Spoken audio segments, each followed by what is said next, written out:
This conference will now be recorded.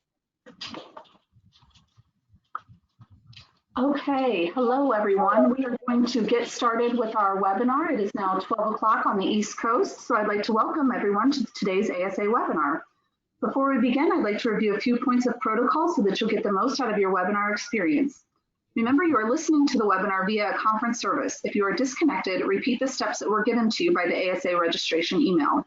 In order to reduce background noise, please be aware that all participant lines are muted throughout the webinar. We also ask that you turn off your camera so we are only seeing our presenter. If you have any questions during the presentation, please type them in the Q&A chat box on the right-hand side of your screen. All questions will be addressed as they become available or at the conclusion of the presentation. Please note that today's program is being recorded and will be available on the ASA online website at the end of the day today. Now it is my pleasure to introduce our presenter for today, Mr. Brian Perlberg. Brian Perlberg serves as the Executive Director and Senior Counsel for ConsensusDocs, a coalition of 40 leading construction organizations. He also serves as AGC's in-house attorney for construction law and contract matters. Mr. Perlberg serves on the ABA Forum on Construction Law Steering Committee for the Contract Documents, Executive Committee for the Arbitration Association of America, National Dispute Resolution Committee, and the Board of Construction Super Conference. He was recently recognized as a top legal voice by ENR Magazine and recognized by Who's Who Legal for Construction. He is on the only construction attorney to achieve a CM Lean credential. Previously, Mr. Perlberg served as General Counselor at Design Build Institute of America. Ladies and gentlemen, please welcome Mr. Brian Perlberg. Hello, everybody. Great to be with you today. Hopefully you can hear me well. And thank you for taking time from your schedule to hear about how contracts and ConsensusDocs specifically can help you post-COVID and just in generally in improving business practices. So what we're going to do today is allow you to ask questions through the chat throughout.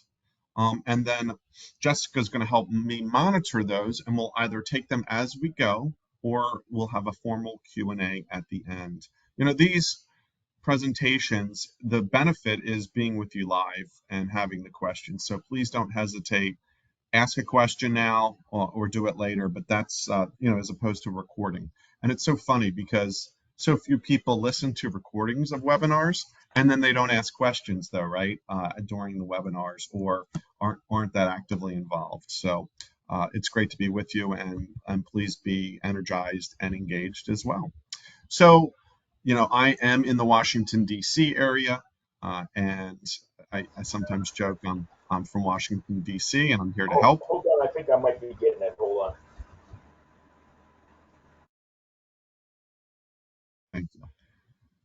And I'm also an attorney and not always the most welcome participant in the construction process, but we're going to talk about contracts. I like to say you can't say the word subcontractor without saying the word contract. You can't say the word general contractor without saying the word contract. Contracts matter. We don't pay enough attention to them, and we don't use as much of our political willpower and mobilization on them, but they are quite important, and you shouldn't just sign it, stick it in a drawer, and hope to God you never see them again. If you actually read it and allocate the risk appropriately, it actually helps you and your business practices. So let's get on with it. We've got a decent amount to cover today, and I'm glad that I'll be able to share the PowerPoint deck with you. When we talk about contracts, a lot of people write their contracts to protect themselves. And they look at things as if it's good for me, it has to be bad for you. A lot of times you read a contract and it just sounds really unfriendly and nasty, quite frankly. And it is someone who is not looking towards the big picture of getting a project success. They're looking to kind of stick it to you in a way. And I hear this especially from the subcontracting community all the time. That's not the right way to write contracts. Number one, you should write contracts so they can be read. They should not be written in legalese. A lot of lawyers like to do that. It's not good. Legal writing is just good writing. You should not have to do all these catch-alls and use technical terms to protect every contingency. You should not look at your contracts to addressing every contingency. You should be clear. You should be concise. It should be readable. It helps with contract administration. And you should look for the win-wins. Again, if you're protecting yourself at the expense of another, that's the win-lose mentality. ConsensusDocs is looking for a win-win mentality. That's how contract negotiations work better. And at the end of the day, projects that succeed, that have good results, are a win for all. When you have litigation, when you have claims, when you have tons of liens and you're fighting through them and claims, and then you have litigation, there's a lot of inefficiency, there's a lot of transactional cost associated with that, and that becomes a lose for all. Some will lose more than others, but that is a lose all. The change order artist that is sometimes talked about in the construction industry, that's a business model that does not work anymore. And most contractors that I talk to do not want that, and they actually at sometimes at their own harms in their own way, that they harm themselves by trying to avoid change orders and don't stand up for themselves enough. So again, writing your contract should reflect the kind of business relationship. I love this cartoon. I'm sure glad the hole isn't on our end of the ship. Well, again, this is sort of like the construction project. That ship is the guy who might be at the top of the contractual chain, might think that he's protecting themselves, but these improper risk allocation and contract killer clauses are going to sink that ship. And then it's going to be a failure for not just the people who are trying to get the water out of the ship, it's going to be a failure for all. Most contracts, standard contracts, are written by one association. The biggest one of those is the American Institute of Architects. And then but you know what? A lot of them are none of the above: bespoke, standard, non-standard, quote unquote, original contracts. They all tend to be, because they're from one perspective of one party trying to protect themselves, are perceived and often are unfair and biased towards that association or perspective who is drafting the contracts. If you've heard the expression "buyer beware," well, you should be be wary of something that is written from an association, for instance, like the AIA, whose mission statement is to further the profession of not the industry, but of the architectural profession. And so people look at those contracts, or a contract that was written by ASA, quite frankly. If it was just ASA, they would say, this is a policy statement to further this segment of the industry, but not my interest. And so what happens? Well, guess who's on top of the chain of contracts? It's owners, and often they are thought of as passive and not that involved in the process. Well, let me tell you, when you look at the contracts that they write up, they tend to be very onerous and very biased towards the owner. So they take the standard. A standard contract really benefits everybody because it's balanced, it's fair, it's written from a global perspective, and has the risk allocation principles, that the balancing of weighing factors the way it's supposed to work. The Frankenstein original contracts that are sewn together with the dead body parts of every failed project are the worst, right? The standard contract should provide predictability. Now, unfortunately, again, they seem to generally, and I will put ConsensusDocs as the true exception here, is that they usually are written from the perspective of one segment of the industry. So they get marked up. They don't get marked up a little. How many people there see a 40-page standard contract with 80 pages of modification, right? How many people see contracts that might say AIA on the front page and the logo, and everything, not just some of the things, everything is stricken out? Where's the standardization there? There is none. What happens in those modifications, those original contracts or those extensive modifications, is that one party is pushing risk rather than managing risk, right? They're just looking to make sure that it's not on their plate. They might even say price the risk out. We don't have a great marketplace for pricing risk out. It happens. You're going to give a different price, I hope, but you're going to find somebody somewhere to who doesn't adequately price it out, and they might be the low bidder, but they might be buying work at the end of the day if those risks come home to roost. And what's interesting is I'm actually speaking tomorrow and attending the Construction Owners Association of America. I have the benefit by working with so many groups, great groups like ASA, Construction Owners Association of America, certainly AGC, lots of different groups. Even owner groups like COA, very collaborative. Everything I hear from them, from associations, is we need more collaboration, we need better communication, we need to be lean, we need to be more innovative. You can't do that when someone's trying to stick you, right, with unfair risk. You go into your turtle shells and you protect your fanny rather than the projects overall. But when everybody's talking about what we need for this industry, it's always that we need more collaboration. It's more efficient. All the studies say it. But are your contracts reflecting on the business relationship that you want? Remember, I said it before, your contracts should memorialize your business relationship. They shouldn't structure or force your business relationship. And if they do, it's often you're at a footing where you've got your back against the wall. I can back this up on the studies. I wish there were more, but every study I've seen evaluating the effectiveness of contracts, they all say that the best results are with the fairest contracts. Seriously. This study, the best one that I've seen, most recent, unfortunately, I think that's from 2011, says if you take just the 5 most important clauses that people shift the risk usually most egregiously, it can impact prices by up to 20%. That's just 5 clauses.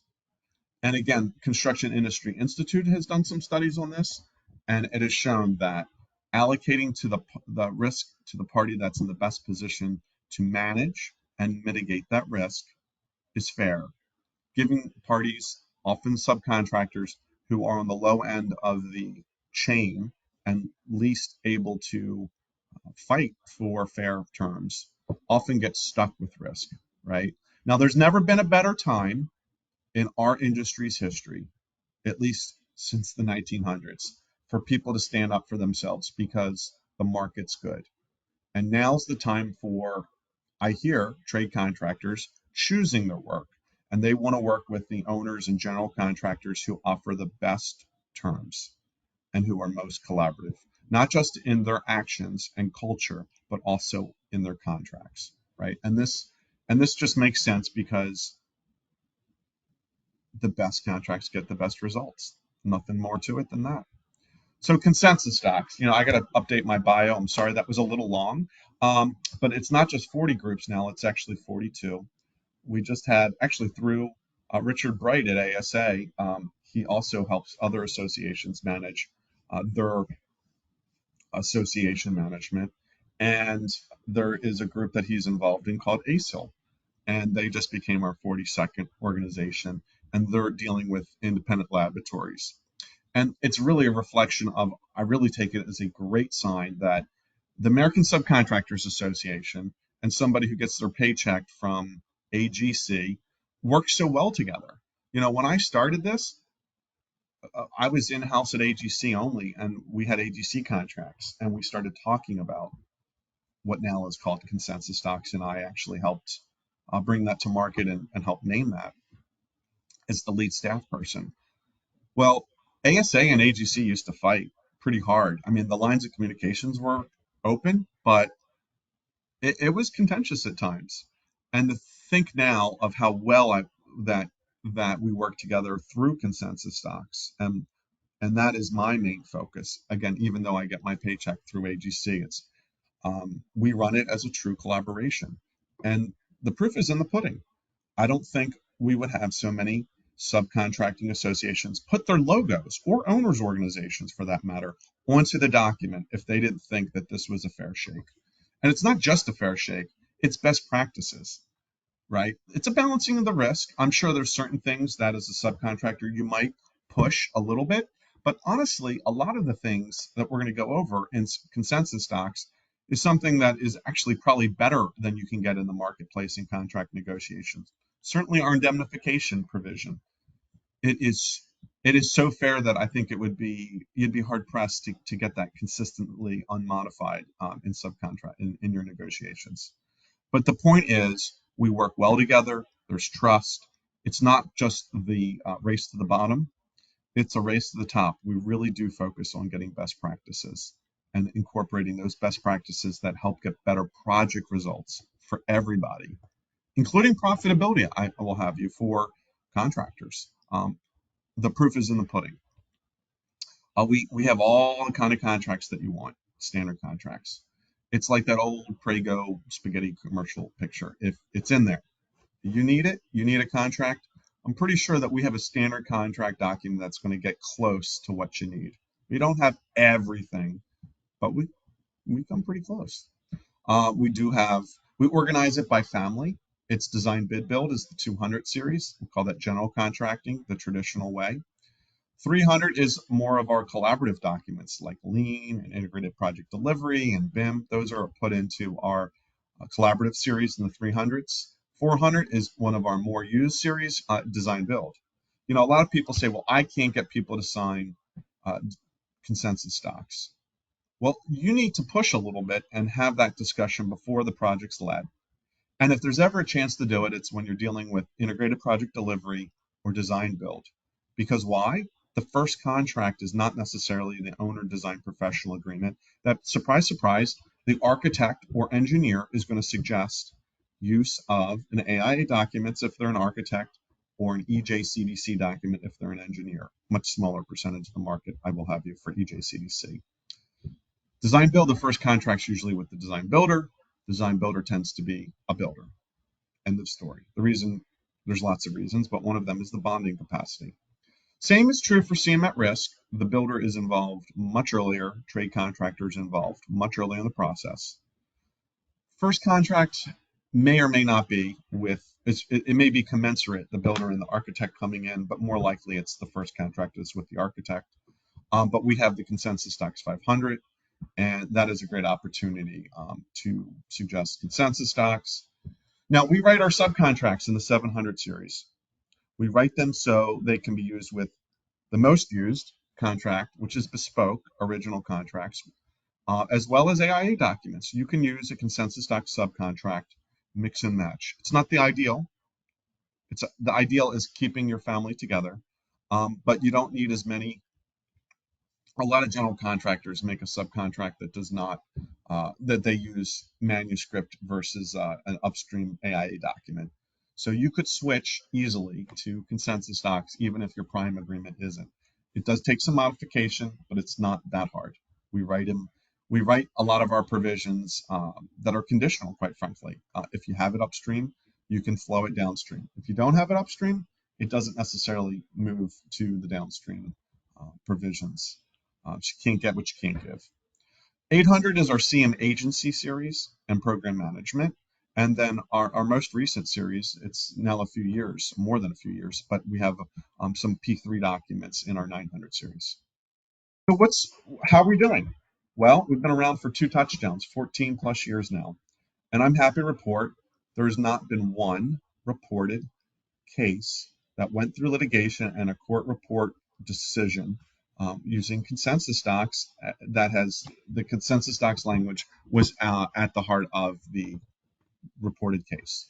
AIA has a book this thick, and they think it is, often I see lawyers like myself and others say, oh, it's so great to have the AIA documents with such a long case record history of decisions.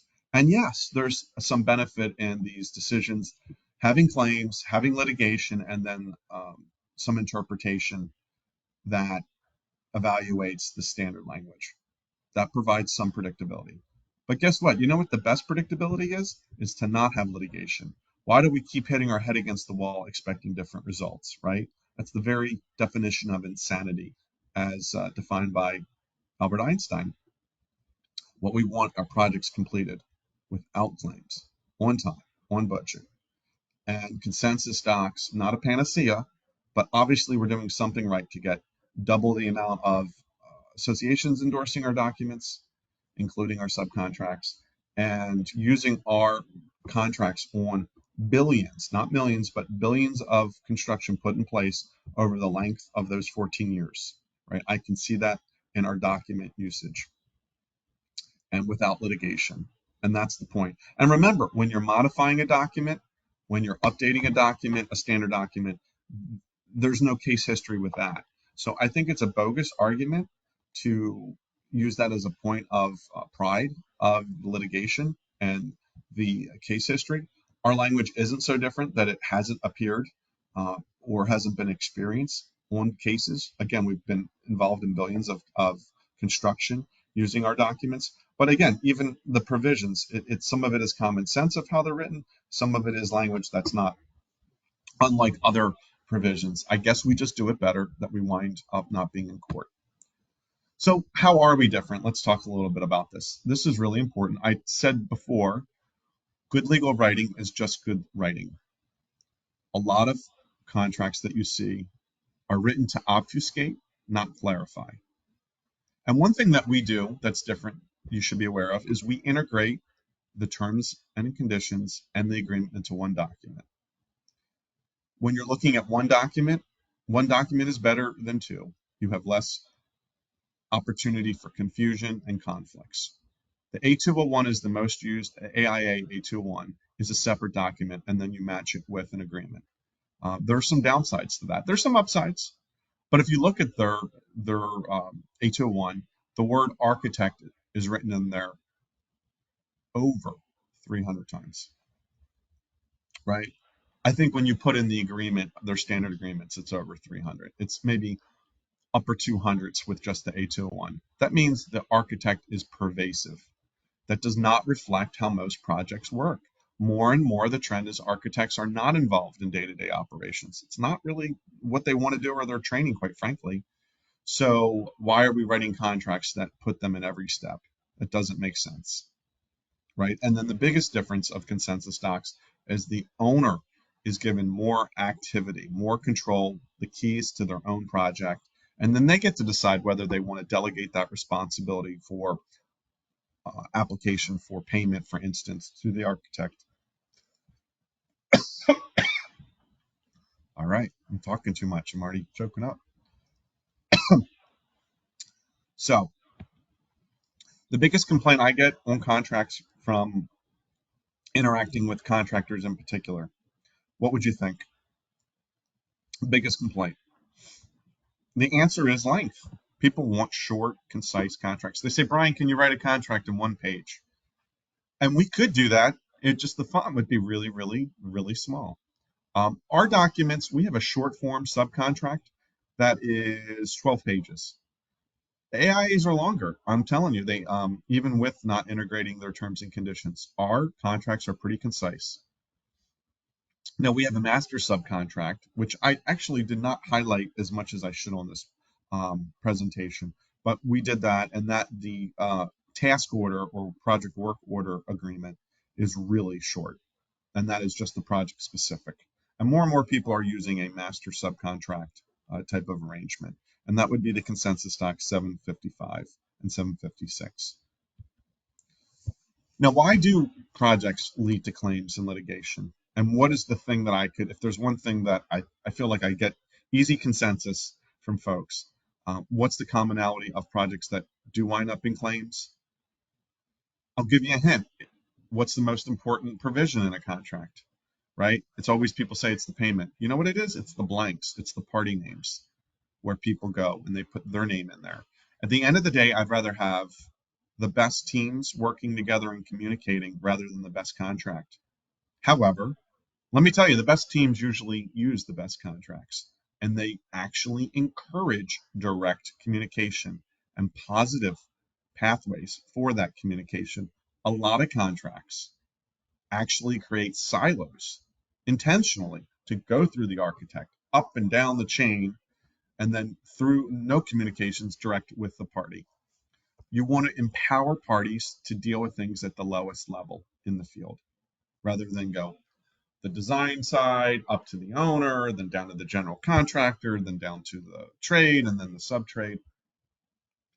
It doesn't work. If you can empower folks and create a team, that works better. We actually write our contracts to empower more direct and positive communication. Something's going to go wrong on your project.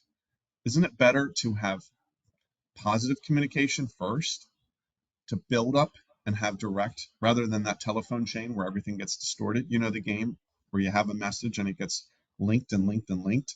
So our contracts actually, in the dispute resolution process, they actually require direct party communications. You could have a project neutral. We could talk a little bit about that. But actually the parties themselves at the project level and then the senior project level have to talk to one another within 5 business days before a claim can move forward. One of the other things that we do in our contracts that I think is more prevalent, but we're the only standard contract that has the winning party pays attorney's fees. Can be quite expensive, but that is what's commonly used.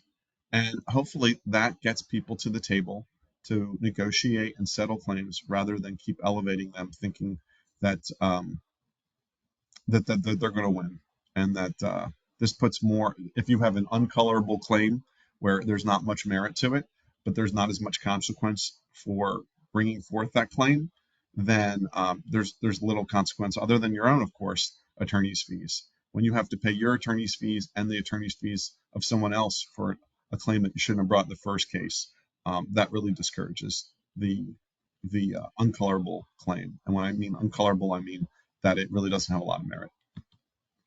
And well, here's a picture of my daughter. This is her scoring her first soccer goal years ago, and she was so happy, and she was the winner. And so this is the provision in the consensus docs that flows down to the subcontract of the prevailing party. Another big important thing, and something that I think with bankruptcy starting to really increase now, and the cost of money is really increasing, is getting project financial information from the owner, and then at the subcontract level, getting that information from the general contractor. Our contracts have a mechanism for understanding if there is the ability to pay, and that the subcontractor can actually ask the general contractor for the owner financial information that they have received. And if they haven't received it, they can actually, there is a provision there that says that the subcontractor, after the general contractor hasn't given it, can go directly to the owner. And how do you get financial information? What's a reasonable way to ask? We're the only ones to have a standard questionnaire agreement of a reasonable way to ask if there is the ability to pay. Because if you have to wait to know that there is no ability to pay after you put the work and materials in, that's a recipe for being out a lot more money than if you had a reason to know that there was no ability to pay and that you could have stopped work earlier. Ethics. One of the things I always associate ASA with is we basically implemented some of the ethic protocols that ASA has into our standard language.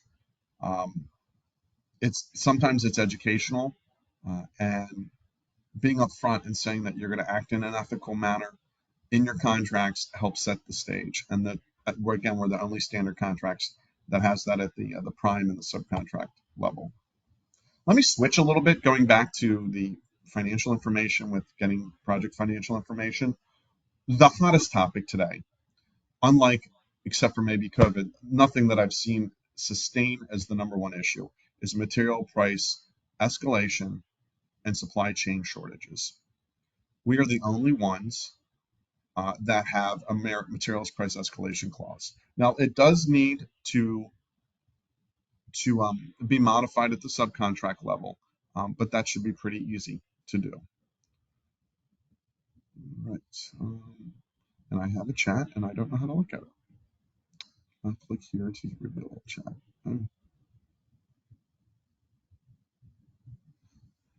So the materials price escalation clause has gotten a lot of attention. If you Google materials price escalation clause construction, we have a whole center on it.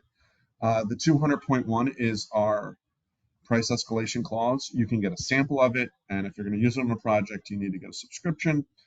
It's actually an up and down de-escalation or escalation clause. And what I mean by that is if prices go down, then the owner can actually, with giving notice, save money if, say, the price of lumber goes down after contract signing, and provides the documentation. Now, obviously, we're doing this because we're seeing unprecedented, sustained, unpredictable amounts of price escalation. And maybe the most expensive thing is we're seeing delays on projects as a result of supply chain shortages. There is a provision in the material price escalation clause that specifically says that there can be an equitable adjustment for time and money based upon those supply chain shortages. That is a big deal. I highly encourage you to look at the Price Escalation Resource Center.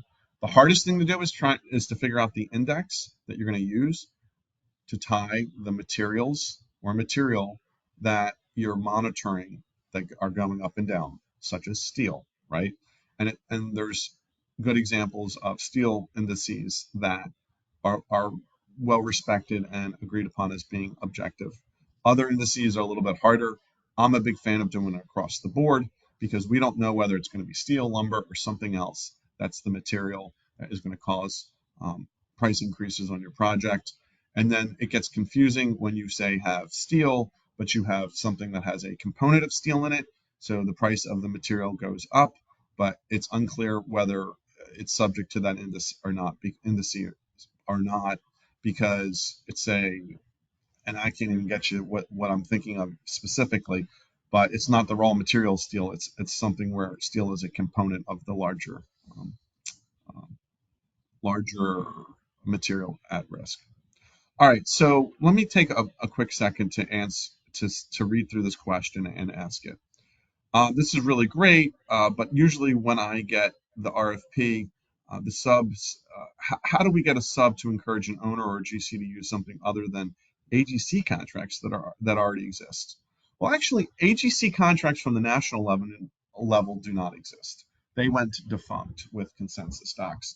The AGC of California, which this is from Jocelyn, this question might be. There are AGC of California contracts. There's AGC of Minnesota contracts. I will watch my words, but I using ConsensusDocs is we're trying to get everybody swimming in the same direction, and it's a little frustrating to have some fragmentation within the AGC family at the chapter level. They say that there's some state laws that they feel like they want to address more particularly. I think doing an addendum to the standards, the national standards, would be better. But certainly, AIA contracts are more prevalent. Although I tell you, while I know a lot of people use AIA subcontracts, far and away what I hear is people are using bespoke original agreements. And those are usually pretty tough. So how do you get to the owner? How do you have a conversation with the GC? Well, number one, I would say ASA has, I forget what it's called, but it's basically an addendum to ask for contract modifications. You should look at that. You should condition your bids. And here's what ASA says. Condition your bids based upon an unmodified ConsensusDocs 750 or 751 subcontract. So have the conversation and say, hey, my price to you is contingent upon you using ConsensusDocs and not heavily modified ConsensusDocs. And you have more leverage now. The other thing is have the conversation before the contract's before you. Hopefully you're doing work repetitively for somebody. Maybe it's negotiated work. And make it clear that your price is contingent upon fair terms. And the other thing I would say is 100% of the times you will not get what you do not ask for. Bring it up. Don't just swallow it. And have that conversation early. And yes, look to the associations. Look to your chapter. If it's a public owner, start having those conversations with the owner, especially public owners, earlier in the process. But let folks know. And let it know that it's going to impact whether you want the project, whether you're going to bid the project, and the price that you're going to give, and maybe even the teams that you use on that project. Let it be known. I know it's hard, but again, if we keep doing the same thing, we'll keep getting the same results. Have those conversations, make it clear, and yeah, I mean, that's really is make it clear. And then the other thing I would say for owners, and the owners groups, is consider having it in the prime agreement that you're going to flow these provisions down to the subcontract level without major modifications. All right, let me see here. Let's move on. Okay. Let's talk more specifically about provisions that you really want to hear about or is important. One of the things that I like to highlight in our contracts is how we deal with retainage. Retainage is a blank, right? But we do have language that says no further retainage will be withheld once the project is 50% complete. You know, a lot of the early completing subcontractors don't get their release of retainage until years after they finish their portion of the work. If the owner, now this is where you can't get what you don't get, but if the owner releases retainage, that does allow the general contractor to flow that to early finishing subcontracts. Some people interpret this as, well, if you're a late coming subcontractor and you've already hit 50%, you won't have retainage withheld. No, that's not how it works. If there is the release of retainage and you have completed your work and your portion of the subcontract work, that is how you have retainage released to you. This is a big deal. And again, the amount of financing that subcontractors have to carry because of the lack of flow of money. Now, remember, the point of retainage is to make sure that your work put in place and the payment received for it don't get ahead of themselves, right? That you don't get paid for work that you haven't done yet. And but often retainage becomes oppressive because more of it is held than is necessary to ensure that the payment gets ahead of the work. So this is something somewhat abused, and if we can get it more equal, if we can have it less, because once the work's 50% complete, an owner doesn't need as much retainage to make sure, because they have the value of the work put in place. Payment speed is something that everybody wants to hear about. Well, we've already talked about the retainage. We also have retainage from substantial completion to final completion.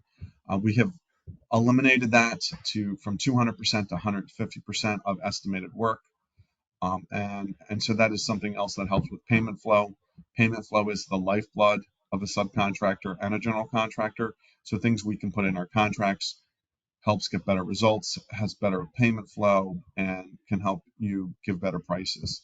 We've also decreased the amount of time. At the subcontract level, it's only 7 days after the general contractor gets paid, but the amount of time in which the general contractor has been reduced from 20 days to 15 days from an approved payment app. Our indemnification is something that's one of the more important provisions. And if you're going to be looking at one of the few provisions in a contract or subcontract, you're going to be looking at indemnification. Broad form indemnification, ASA has done a great job of making sure that you can't put in your contracts in most states that if I'm 100% at fault, putting in a provision saying that you're going to protect me from my own negligence. But it's usually messier than that. It's usually we have comparative. So it's based upon the percentage of your fault is held responsible for your wrongful acts, but not the wrongful acts of not others. We actually also include in there intentional now. So that's why the Godzilla image is there, intentionally hurting the project. There is no, but in general, your indemnification should basically be to the extent of your insurance, right? And if you can't insure it, minus intentional damage to a project. That is roughly the very fair provision that we have in our contracts. And it goes so far as to say is if you are asked to indemnify beyond the percentage of your fault, you can actually get your legal defense costs back that are above your percentage of your fault. And that is extremely fair. And so if you can use the ConsensusDocs indemnification provision unmodified in your contracts, that is something that you may want to subscribe and share our subcontracts with others to prioritize this provision amongst a very few select ones if you're only having the opportunity to negotiate a few terms. Additional insured is something that ASA has been very strong in our negotiations and discussions about. One of the things you should know about our insurance provisions related to property insurance and AI is it doesn't default to having additional insured. You don't have to name everybody. It actually has a check the box whether if you're going to have additional insured or owners, contractors, protective insurance on the project. And if there is a demonstrative extra charge for the AI endorsement, you can pass those costs on. That's what our contracts say, and that's highly favorable for the subcontractors. Let me take a quick diversion here to force majeure. ConsensusDocs has a great track record of not winding up in litigation. We also have a great track record of best practices in being right and right on the cusp. So we always had it in our force majeure provision at 6.3 in the ConsensusDocs 200 prime agreement that includes our general conditions. It specifically mentioned epidemics, which a pandemic is certainly an epidemic. It also had specific call-outs for adverse governmental actions, as well as transportation delays, all things that came to be during COVID. By having it specifically in your contracts, it helps ensure that you would at very least get time for your acts of God, your force majeure provisions. If it's something that's owner controlled, you get time and money. And this is very helpful language. Now, I feel like at this point, getting time and not money, that's something not foreseeable, was something that during COVID was just given. We're still dealing with COVID, but now it's foreseeable, and you should probably potentially be pricing that into as one of your foreseeable risks. So that remains to be seen. Certainly, the supply chain and price escalation clause increases we've seen is something that is unpredictable, but it's hard to use your force majeure provision now to get equitable adjustment that even measures your damage, your lost profits on this. So that's why I really am a big proponent of the price escalation clause. But my point is, we have a track record here by specifically mention epidemics in our force majeure clause of anticipating industry trends and risks in a way that you don't see other standard contracts write their contracts. We also have a specific call out in our prime and our subcontracts not to have unconditional lien waivers. So when you get paid, you don't have to sign your life away. And that is helpful to have explicitly in your standard language. Design delegation is a huge issue now. I would say that we have a design assist addendum that is helpful in dealing with something that is more collaborative and getting the trades involved in the design process early on. But we do a better job than other standard contracts in recognizing that design delegation exists, and that if you need to, that you're going to need to have a licensed design professional stamp your documents, and that you're not guaranteeing your life away in flowing that delegated design back up the chain, and that if you need professional liability insurance, there's a call out in getting it and what your minimums are. And this is something that is a huge trend of that the trade contractors have more and more of the expertise in complicated systems, complicating shells, and you're going to need to have more design work and more assurance of that, and you should have a contractor's professional liability insurance for doing so. And these are things that you should have conversations and pricing on. And so your contract should address it. All right, let's go back to this. Just one of the bigger risks in contracts is a non-legal issue, is defining what your scope of work is, and that's really important, and spend time on that. Here's the thing: a lot of times you're going to have some conflicts. Construction's messy, and in describing that, you might have some contract documents in describing your scope that conflict with one another. we're big fans of avoiding litigation on fighting out which contract document governs over another. If you don't address order of precedence as the AIA, you start having the golden rule. Is he who has the gold makes all the rules. It's hard to price out and it's arbitrary. We try to create a order of precedence in which the latest documents, often change orders, have a higher precedential value than earlier documents that are in the front end of the project. We've talked a little bit about insurance. I'll just mention briefly that we have some innovative provisions about builder's risk insurance. It's now defaults to the builder getting it, and that there's some issues about risk of loss if some of the work gets destroyed before substantial completion. The contracts make it clear that it's not on the subcontractor, because it's either on the owner or the general contractor to get the builder's risk. And builder's risk should cover risk of loss during construction. I mentioned change orders, or I should say I mentioned retainage and how it stops when the work is 50% complete. Let me make another reference that's a highly progressive and good provision that's good for subcontractors about change orders. One of the bigger things in risks in contracts is turning a builder into a banker by doing a change order that's directed. In AIA parlance, it's a CCD. In ConsensusDocs, it's an interim directive. And we make it clear that if you're getting ordered to do something that you don't agree with, that the cost gets split 50% to the owner, 50% to the builder, and that it's now documented costs of that 50%.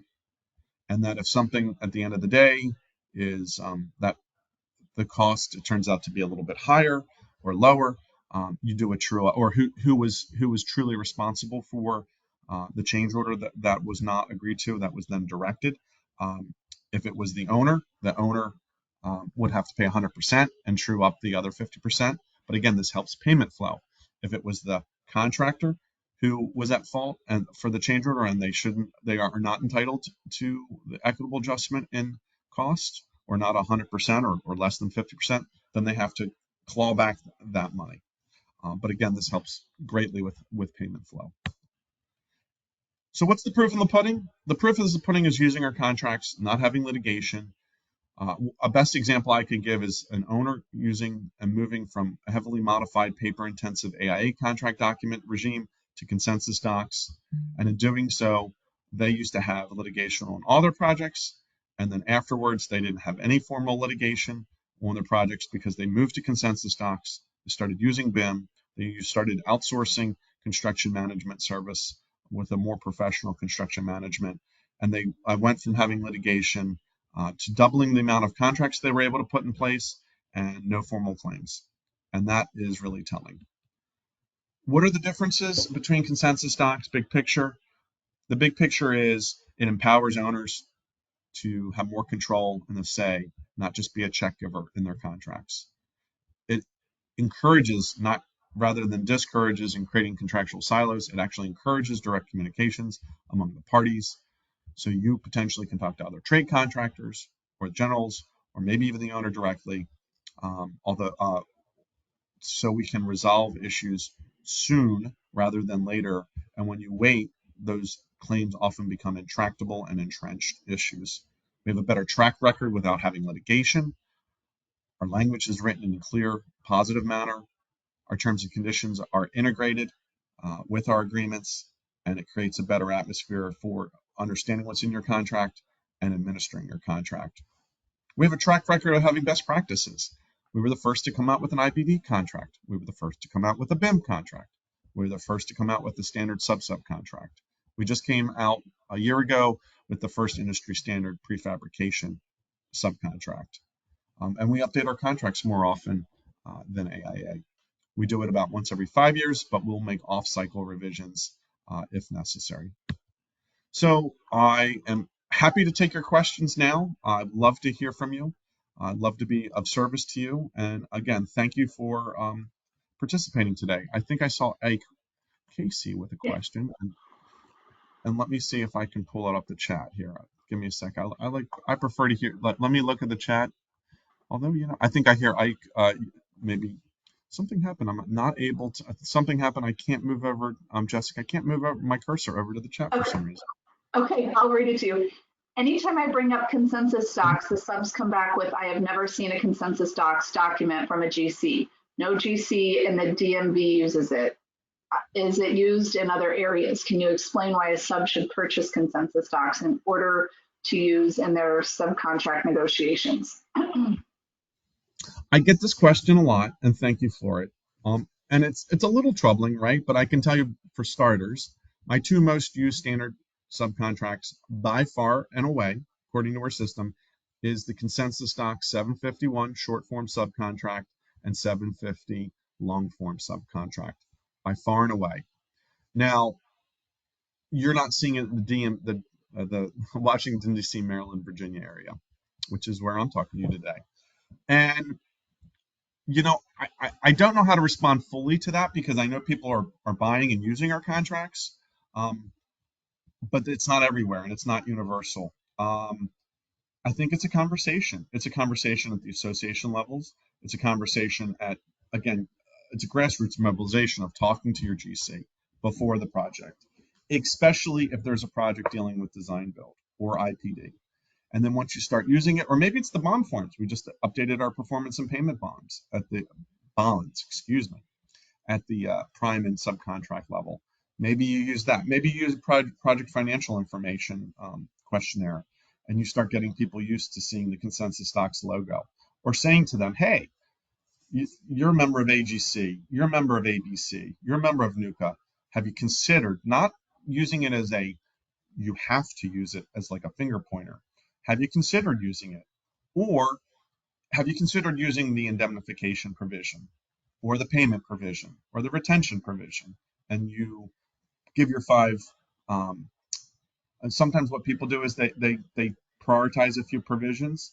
They get comfortable with that, and then they say, hey, why are we mocking up this A401 subcontract and taking out architect because it's written in 70 times? But we don't actually have the architect perform this service, and we've created this heavily modified version. Maybe we should start from the start and start with ConsensusDocs. Condition your bid based upon it and start having those conversations. And people in general contractors firms have the title of subcontract relations, right? They go golfing. They have industry events. They put bids together. Start having the conversation that having a fairer contract would make a difference. So how do you get the contracts? You go to ConsensusDocs.org, and I will follow up with Jessica in getting a specific code. But I know that ASA 100 will work for the 20% discount that all of the members of the ConsensusDocs organizations can give to their members. And ASA has been a great organization and has been a seat at the table. You can also look for samples. You can register and get a sample. Now, if you're going to use provisions on a commercial project, you should have a subscription. And it looks better to mark something up and propose something if you get a subscription, and you can put project-specific information and then share that as part of your proposal or part of your discussions. But if you just want an unmodified sample, you actually are allowed to get 3 of those by going to our website and registering. So I hope that answers your question. Okay, does anyone else have any questions? If you do, please type it in the chat box. You can see the chat bubble at the top right-hand side of your screen. So we'll give everybody a couple of minutes. Oh, we have one here. Cincinnati Insurance offers a 1-year subscription trial with ConsensusDocs. Highly push your contacts to my construction clients to take advantage of and educating other insurance companies to get on board. I guess, Brian, do you have a comment with that? I do. Well, thank you, Clint. That's a very creative program that we offer through Cincinnati Insurance Company. They're a great partner to work with. Their insureds get 1 year of free membership. It's a great benefit. I think we sell a subscription with that discount. I mean, I want to say that for that first year, it's like I don't know, I think it's $650 or $700 for just the sub. And we're the only ones that have, as opposed to AIA, where it's like a full package or nothing. You can get just our subcontracts. You can get just our design build agreements to save some money. That CIC discount code is great. And we've had some discussion with other groups.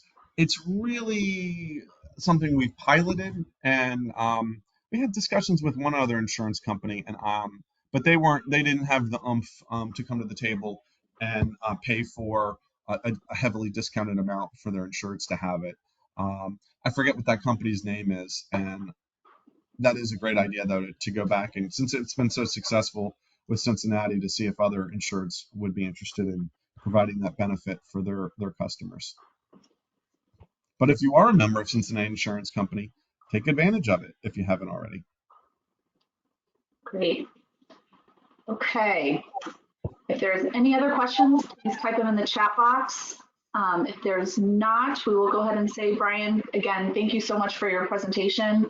And we will have the presentation as well as Brian's slide up on the ASA online website at the end of the day today. So feel free to go back, refer colleagues, and you can rewatch as many times as you'd like. So That's a little scary. It does not appear that there are any other questions. So with that, we will go ahead and conclude, and we look forward to everyone joining us on our next ASA webinar. Thanks, Brian. Cheers. Have a great rest of your day, everyone. Bye-bye. Bye-bye.